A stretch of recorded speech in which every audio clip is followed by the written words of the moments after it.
Is Trump getting desperate after Mojtaba's forces claimed to shoot down U.S. drones, pushing Washington to unleash an entirely new class of weapon it has never used in combat before? Has the United States crossed a historic threshold by deploying sea drones in combat for the very first time, sending unmanned vessels directly against Iran's naval base in a bold new escalation?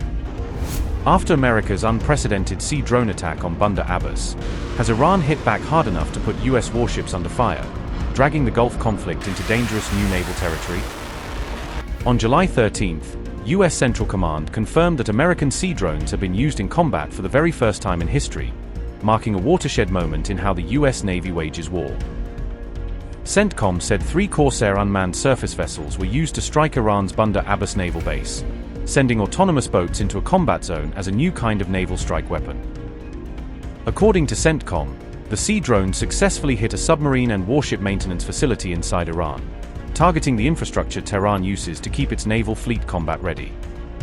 Washington said the strikes were specifically designed to reduce Iran's capability to threaten commercial shipping in the Gulf, framing the unprecedented operation as a defensive measure for global trade. The broader operation combined fighter jets, warships and one-way attack aerial drones alongside the sea drones, turning the strike into one of the most complex multi-platform operations of the entire conflict.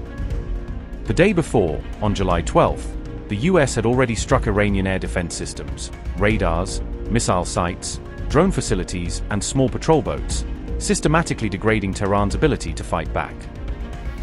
Iran retaliated by targeting US military facilities spread across the Gulf region, launching a volley of strikes meant to show that every American base within range remains a potential target.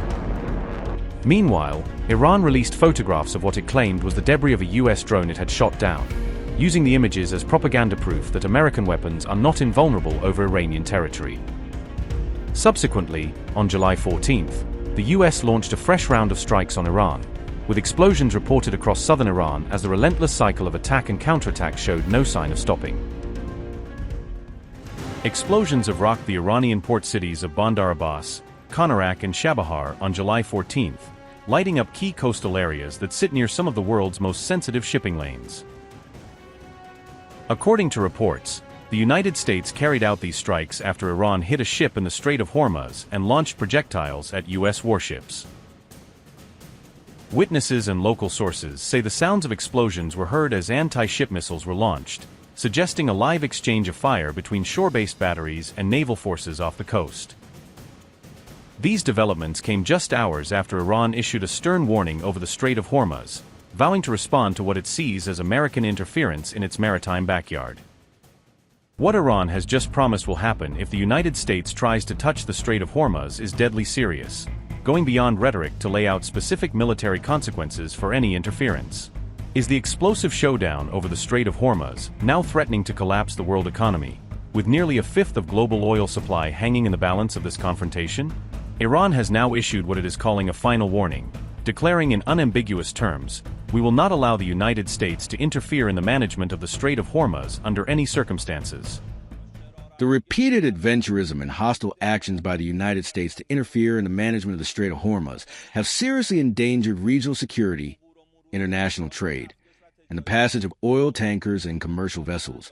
And unfortunately, the cooperation of some countries in the region has also increased the risk of the war spreading throughout the region.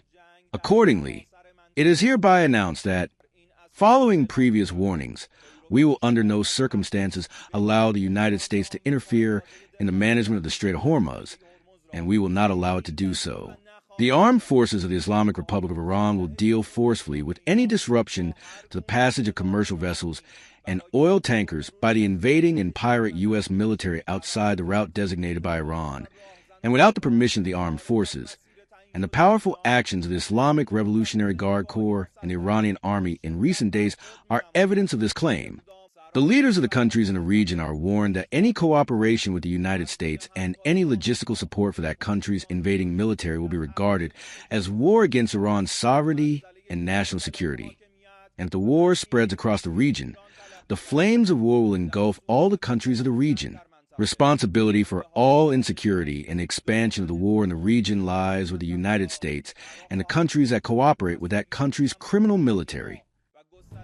Even as Iran issues its starkest warning, Is Donald Trump now laying out a controversial plan for Hormuz that could spark global chaos and push both sides past the point of no return? Calling Iran a bad group of people, is Trump now using raw and combative language to announce American intentions over Hormuz, setting up the most direct clash yet over who controls the waterway? Has Donald Trump just said out loud that America should effectively own the Strait of Hormuz, a claim that would append decades of international maritime law and ignite every country that depends on those waters? It looks like they're back at their business, trying to take over the strait. What's your response? Well, we're taking over the strait. They have nothing. But we had a deal. What nobody knows, we had a deal. It was a done deal. And then they broke it. They always break it. We've had 10 deals with these people. And so we're just going to hit them very hard. And we're going to keep the strait, and we'll probably run it. We'll become the guardian of the strait. Maybe we'll call it the guardian angel of the strait. And we should be reimbursed for that. When we do that, we're going to be reimbursed because the other nations are very wealthy. They're on our side. And we can't be expected to do that for nothing, unlike we had for many years. You know, we guarded the strait for 50 years more, and we never got paid for it. They made all the money, and the United States was just, they wouldn't. It's amazing. We never made. We guarded it for nothing. And now we're going to guard it. We're going to get paid for guarding it. A lot of money. They're a bad group of people. Let me just tell you that. I don't say that often, and I have to live with that statement. They're a bad group of people. They've been this way for a long time, and right now they're getting their ass kicked. All of this is unfolding amid the fresh and military escalation between the United States and Iran, where every statement and every strike is pulling both sides deeper into open war.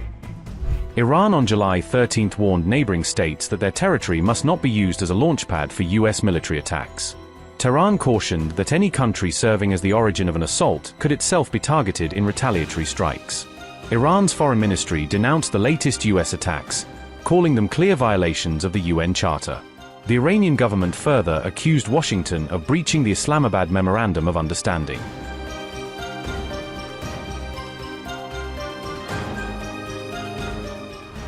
Not just Kuwait and Bahrain, Mojtaba is now unleashing missile fury on Jordan as Iran widens its strikes on U.S. bases in the region. Iran says it has struck U.S. positions in Jordan, claiming Muwafaq Salti Air Base was among the key targets hit. A U.S. base hosting F-15s and F-35s has reportedly come under Iranian ballistic missile fire in the latest round of escalation. Fuel tanks and an ammunition dump at Jordan's Prince Hassan Air Base were reportedly set ablaze in Iran's retaliatory barrage. The IRGC claims a critical FPS strategic radar system at Ahmed al-Jabba base has been knocked out of action. Iran says its missiles have struck a Patriot air defense battery at the U.S. base in Ali Salem, Kuwait. The IRGC boasts that a U.S. drone command center was crushed in its strike on American facilities in Bahrain. Iran claims it has hit a helicopter maintenance hub and a P-8 hangar in Bahrain, escalating its message to Washington. IRGC statement said, and I quote, "Heroic nation of Iran, your steadfast steps, 135 days and nights of presence on the stage an unprecedented funeral in history, which you and the noble nation of Iraq have made, have surprised the world, encouraged the fighters of Islam, and confused and terrified the great Satan, and he is taking every measure to compensate for this great defeat. Last night, following the operations of the IRGC Navy in stopping 2 offending ships, which had endangered shipping in the Strait of Hormuz by turning off their systems and moving on an illegal route, the U.S. child-killing army, which was the driver of these illegal and dangerous movements, once again revealed its brutality by invading the coastal bases of the armed forces of the Islamic Republic of Iran. Zealous fighters of Islam, in the first stage of response to these aggressions, set fire to several large rocket warehouses and fuel tanks of Prince Hassan Air Base in Jordan with rockets and drones. The evil and war-loving regime of America, which has spent a few times without war and military evil since its establishment, and has not learned from the recent failures in facing the fighters of Islam, and continues its aggression. In response to these evils, in the second stage of their countermeasures, the IRGC's aerospace fighters smashed the important helicopter maintenance and repair centers, the hangar of the P-8 electronic warfare aircraft, and the command and control center of the American child-killing army drones at the American base in Sheikh Isa, Bahrain. We bring to the attention of the honorable people of Iran, the proud fighters of the IRGC Aerospace Force, in the third stage of the retaliatory operation and response to the aggression of the arrogant and aggressive American regime, completely destroyed the fuel tanks and the Patriot air defense system at the American base in Ali Salem, Kuwait, as well as an FPS strategic radar system at the Ahmed Al-Jaber base. Strait of Hormuz is our land, and we will not allow a rebel and child-killing army from the other side of the world to continue its illegal interference in it." Unquote. The IRGC is vowing that its retaliation will continue, warning of more attacks to answer what it calls U.S. aggression. Iran launches a new wave of missiles and drones targeting U.S. military positions across the Middle East, according to Iranian state-linked media.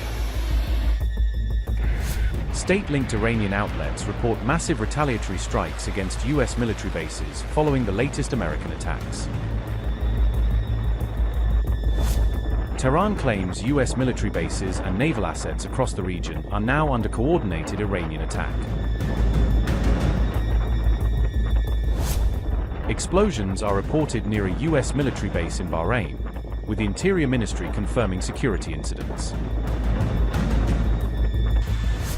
Reports claim direct impacts near the U.S. Navy's 5th Fleet headquarters in Bahrain during the latest Iranian operation. Ballistic missiles were reportedly launched from western and central Iran as part of the new wave of attacks. Bahrain activates air raid sirens shortly after Iran launches its latest missile and drone barrage. The Gulf braces for another dangerous escalation as the U.S. Iran military confrontation continues to intensify. The latest Iranian operation comes after Washington expanded its military strikes across multiple locations inside Iran.